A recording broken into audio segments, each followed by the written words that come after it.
can't believe I did that.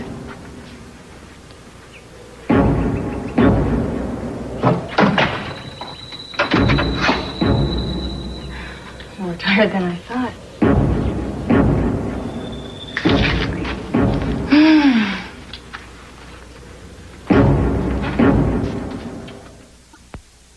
Have you cross-matched the hairs you found with the sex offenders we have on record? Not yet. And who's going over the rest of the forensics reports while you're standing here talking to me? Oh, get off it, Castillo. We're doing the best we can. In other words, you have no answers and very few questions, Victor. If the man who did this is still out there, you're handing him an open invitation for a repeat performance. Hi. Hi. I just want to make sure you were watching. Yeah, it's right over there. Set up big as life. How you doing? Fine. I'm not as nervous. The stage manager's making me feel a little at home. Lieutenant Boswell? Is anything happening? No, we were just discussing procedure. Oh, I thought maybe you had some kind of break. No, I'm afraid not yet. So how do you like those soap actors? No, please. I've never met two people more insensitive or uncaring in their life. She asked me to give her pointers. Pointers on her performance. Well, just don't let her get under your skin, okay? Come here. I don't feel good about this. I'm afraid that guy, Eric, whoever he is, he's going to try to put words in your mouth. I think it's important that you take your time. You just say what you want to. You say, you start feeling uncomfortable, you just get up and walk away. You're doing this voluntarily. There's no reason. You don't have to be here. No, I know. But I really do. I mean, this is important to me. I was out there and... two people like Tom and April, I mean, somebody's got to inject a little reality here. I suppose. I'm sure I don't have to say this to you, but you can't mention Critter by name for legal reasons. I know. I'm glad you're here. So am I. I should get going.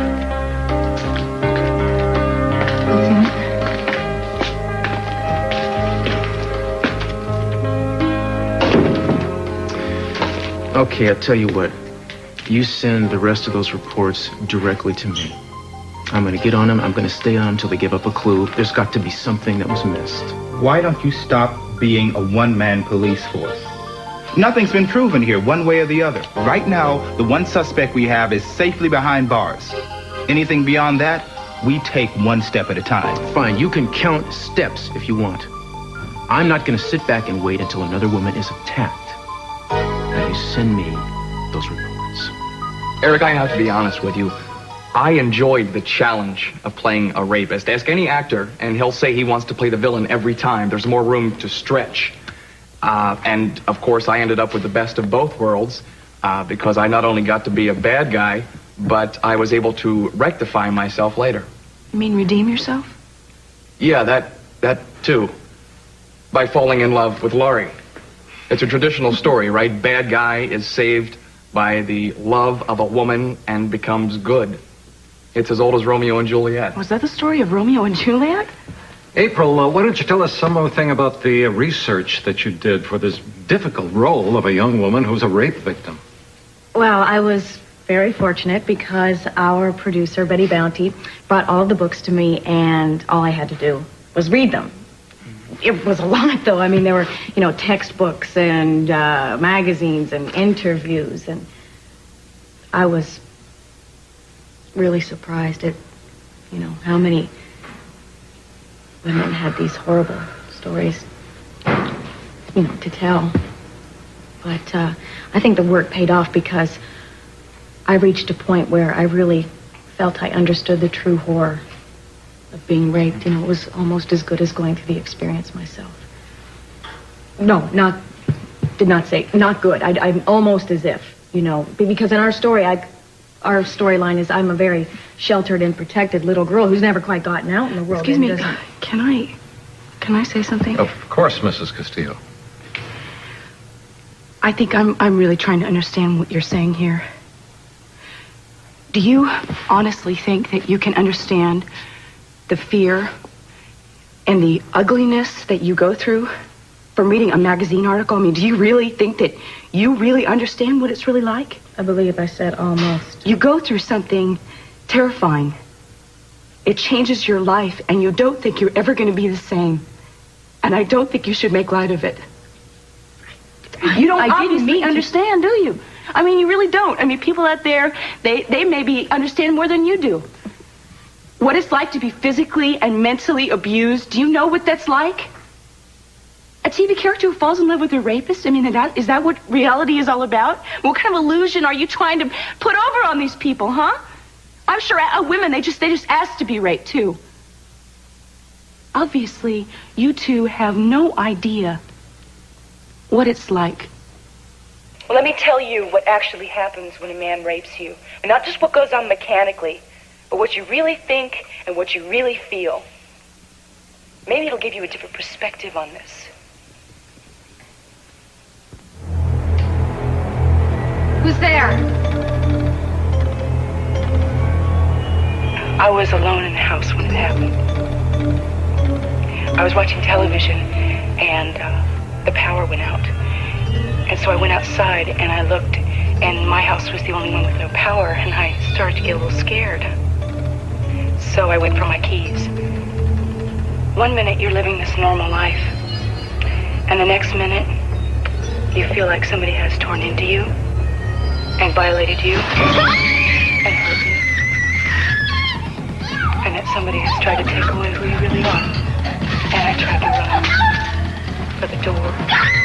And he was on me. He was wearing a mask, and he was dressed completely in black. He pulled a knife on me.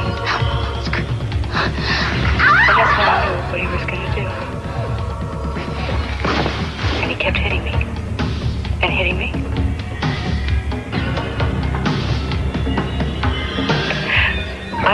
I couldn't move, you know. I couldn't scream. I couldn't breathe. All I could do was sit there and think that it wasn't me. That this really, really wasn't happening to me. But it was happening. All I really wanted to say was that if it happens to you, that you should talk to somebody, because there are people who are willing to listen to you. There are people at rape crisis centers, and the longer you wait, the harder it is to call.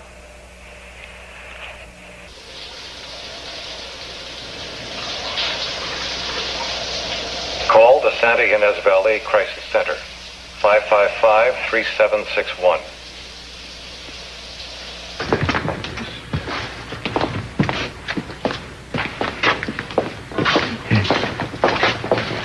Hi. I've never been more proud of you. Got an awful lot of courage, that's all I got to say. I feel a little drained. I bet. I think what you did here today is probably going to help more women than you'll ever know. Can I take you home now? Miss Castillo, excuse me. There's a phone call for you. For me? You don't have to take it. It's a woman. She says she needs Miss Castillo's help. It's about the broadcast. Oh, I guess I should take it. Just a minute. Hello?